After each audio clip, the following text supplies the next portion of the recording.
a wiry, thick-quilted thrush. "What is the land like?" asked Artigall. "Scrub and stones, mosses and lichens, deep pools with ice covers, frozen rivers. There are white creatures there, I've been told, that scutter in the snow and hide in holes, and slick grey efts in the pools. They used to say the lichens were edible, if not palatable. All hearsay. I haven't been there." "And the whistlers?" "No one has seen them and lived," said the thrush. "Indeed, to hear them is mostly fatal. They fly or glide like grey shadows and make a sound. A sound?" "A sound?" "So it is said, a high whistling sound at the extreme edge of what any creature can hear, yet all must hear it. A dog can hear whistles that you hear as disturbed silence, but these creatures have the power to pierce any ear, bird and man, bear and snowcock, even your sleeping stone reptile who appears to be lifeless." Artigall looked at Draco Silex, who had shown no sign of life since the bale fires of the last village. "I could do with his counsel," said Artigall, "if he could be wakened." "If the whistlers woke him," said the thrush, "you would not live to hear his counsel, and your bones would be picked in an instant." They built a shelter near the last tree and set up their tents before night fell. Noises howled and hummed round them, fine glassy sounds and a regular quavering boom, and the icy blasts of the wind blowing and flowing over the dry rattling twigs of the last tree. There were also shrill notes that could have been whistling, human or inhuman. Mark said that he had heard that the porpoises and the dolphins sang to each other in the blue summer waters of the south from which they had come. "There is needles and knives in this wind," said Dol Throssell, "and talons and claws." They chewed dried meat and sweet dried grapes. Too few, gone too quickly. In the morning, a fine dry snow fell, gusting and eddying in the wind. They could not see very far. They discussed who should scout and who should stay. Mark asked if Artigall's geography books had contained maps of this land. There were a few maps of the Northern Empire, he said, vague, shapeless spaces with a few rivers and many drawings of fabulous beasts with 20 legs or curving claws. It was written, "White Waste." I remember 1 or 2 trails without issue, and arrows pointing out of the page to the north. The pages were very richly decorated, bordered with golden apples and crimson cherries and emerald vine leaves and iron axes and flakes of fire. Dol Throssell remembered how Mark, the page boy, had mocked the young prince at the outset, with his stories of the books of venery, history, geography, dutifully committed to memory in the study prison of his White Tower in the south, and how Artigall's knowledge had led them through forests, and his languages had made it possible to speak to strangers, and his books of tracking and stalking had found food in hard places.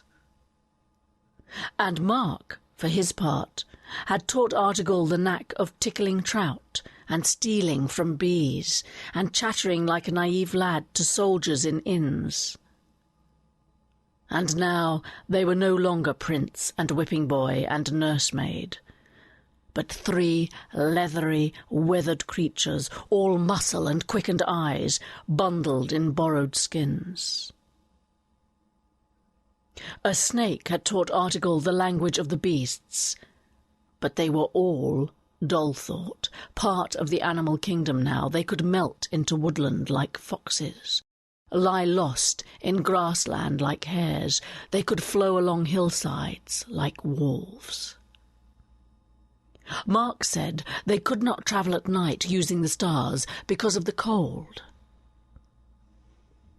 And then they heard, for the first time, in the noises of the wind and the clack of the twigs, the whistle that rose and fell and then rose and rose out of pitch, so they knew they were still hearing it, though the sound disturbed only their brains. And Dol's courage failed, and she thought she was a fool and a madwoman to bring 2 mere boys so far in search of a kingdom that was perhaps only a fantasy out of legend. And Mark thought, numbed, that this time maybe there was no way forward, only snow-blindness and frostbite, and behind were the steady hunters beating them out of cover like fowls. And Article thought that the voices were terrible and would destroy the brain in the skull. And then the sound died down and released them. Article had the idea of making little balls of lamb's wool to put in their ears, under their skin hoods. In the morning the 2 boys set out, leaving Dol under the thorn. "If we do not come back within 3 days," said Article, "you must turn back. The soldiers may not harm you if I am not there." "Nonsense," said Dol. "I will come after you, whatever may befall. I am no mean tracker by now."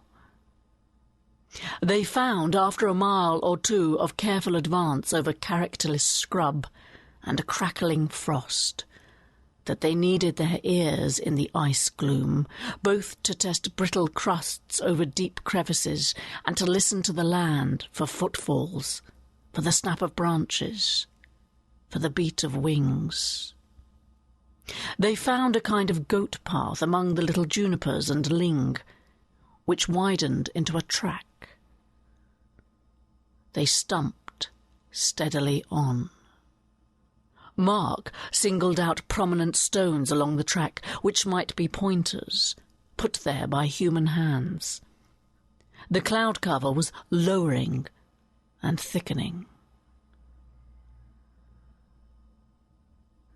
They examined the stones and found scratches, an arrow perhaps, a bird's foot, 3-toed on one and then on another. They decided, if they found a third, to turn back and fetch Dol and their provisions and try this road. A little wind got up and blew ice in their faces in sharp splinters. They could hear singing in this wind. At first, they did not speak of it, taking it for an interior humming that kept time with their footsteps and the beat of blood. Mark said, in the end, "Do you hear sweet voices in the wind?" "So you hear them too. Voices, thin and high, and a kind of flute, or maybe another voice. Maybe an ice equivalent of a mirage in a desert.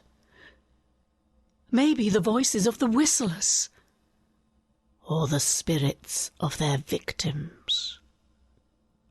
They struggled on, and the track became less definite. There were no more markers.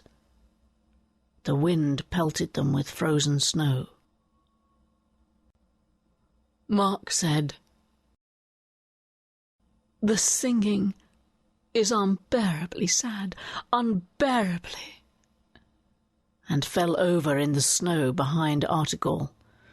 As Article turned, the perfectly pitched music in his head turned to an undulating whistle. He reached to put the bulb of wool in his ears, fumbling with his fur-gloved fingers before he knelt by his friend.